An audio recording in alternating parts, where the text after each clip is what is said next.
The Shadow of the King, a tale of the invisible war. The Hook.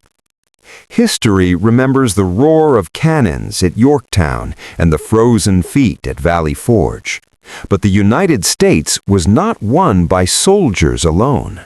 It was won by a high society housewife, a quiet Long Island cabbage farmer, and a slave who carried secrets in the hem of his coat. This is the story of the Culper Ring, the amateur spies who outmaneuvered the greatest empire on earth without ever firing a shot. Would you like me to write the final high-tension scene of the British evacuation of New York? Or shall we explore the specific cipher code book Washington used to communicate? Miles away, in a drafty tent lit by a single flickering candle, George Washington sat with his head in his hands. The Continental Army was a ghost of a force, starving, retreating, and utterly blind. "I cannot fight an enemy I cannot see," Washington whispered to his young aide, Benjamin Talmadge. Talmadge, a man with sharp features and a mind like a steel trap, stepped forward. "Then let us give you eyes, Excellency. Not soldiers in uniform, but shadows in the streets, people the British would never suspect." And so the Culper spy ring was born.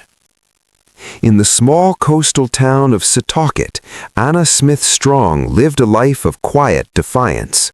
Her husband had been arrested, thrown onto a rotting prison ship in the harbor. Most women would have wept and waited. Anna hung laundry.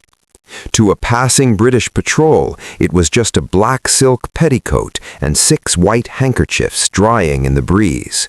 But to Abraham Woodhull, watching through a spyglass from across the bay, it was a map. The black petticoat meant a courier had arrived. The number of handkerchiefs told him which hidden cove the boat was waiting in. This was the heartbeat of the revolution, a domestic rhythm turned into a weapon of war. The risks were absolute.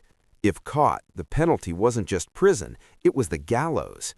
To protect their identities, they used the sympathetic stain, a primitive but effective invisible ink invented by Sir James J.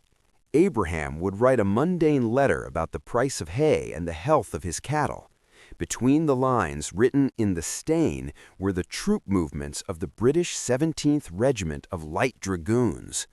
Only Washington, miles away, possessed the chemical reagent to make the secret words appear. One night, a letter nearly fell into the hands of a British colonel.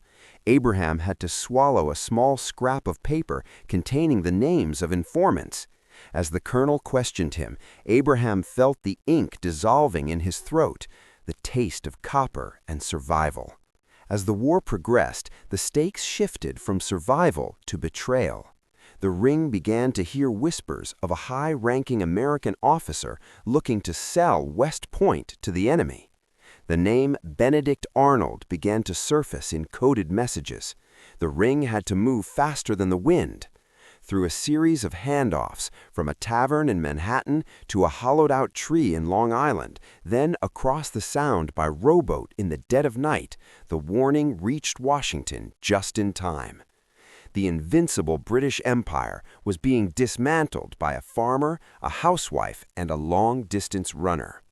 While Abraham Woodhull operated in the shadows of Long Island, the heart of the British occupation lay in the bustling, tea-scented parlors of Manhattan. To win, Washington needed someone deeper inside. He needed Robert Townsend. Townsend was a dry goods merchant, a man of cold calculation and few words. To the British High Command, he was a loyalist businessman. To the Culper Ring, he was Culper Jr. Townsend frequented the coffee houses where British officers bragged about their conquests. He listened to the rattling of sabers and the hushed gossip of generals. His greatest weapon wasn't a sword, it was the New York Gazette. Townsend would write seemingly innocent advertisements in the newspaper that contained hidden arrangements for meetings. He lived a double life that ate at his soul, staying up until dawn transcribing the movements of the British fleet while a redcoat officer slept in the rented room next door. By 1780, the British realized they couldn't just win with bullets, they had to destroy the American economy. They began printing millions of dollars in counterfeit continental currency, flooding the markets to make the American dollar worthless. It was the first major instance of economic warfare in the New World. Townsend caught wind of the operation. He managed to steal a sample of the counterfeit paper and sent it through the chain. Townsend passed it to a hidden courier. The courier rode through the neutral zone, a lawless stretch of Westchester County filled with bandits. The courier reached the shores of the Sound, where Caleb Brewster, a daring whaleboat captain, rowed across the choppy patrol-guarded waters at night. Abraham Woodhull received it and signaled Anna Smith Strong. Finally, it reached Benjamin Talmadge, who galloped to Washington's headquarters. Because of this intelligence, Washington was able to warn Congress to recall the currency before the economy collapsed, saving the revolution from bankruptcy. The climax of the war didn't happen in a vacuum. In 1781, the British general Cornwallis moved his army to a small tobacco port called Yorktown, Virginia. He thought he was safe, expecting the British Navy to arrive and reinforce him. But the Culper Ring had already done its work.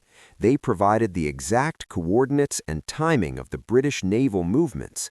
This allowed Washington, in a stroke of genius, to coordinate with the French fleet under Admiral de Grasse. When Cornwallis looked out at the horizon, he didn't see the Union Jack. He saw the white sails of the French, cutting off his escape. The trap was shut. The world turned upside down. When the war ended and the British sailed out of New York Harbor in 1883, there was no parade for the Culper Ring. There were no medals. George Washington insisted on visiting the tailors, the farmers, and the merchants who had served him. He went to Robert Townsend's shop and had a private dinner. No records were kept of what was said. The identities of the spies remained a secret for nearly 150 years. It wasn't until the 1930s that historians, using handwriting analysis and old ledgers, finally pieced together who these people were. They died as ordinary citizens, their neighbors never knowing that the quiet man who sold them cloth or the woman who hung her laundry in a specific pattern were the reason the United States existed at all.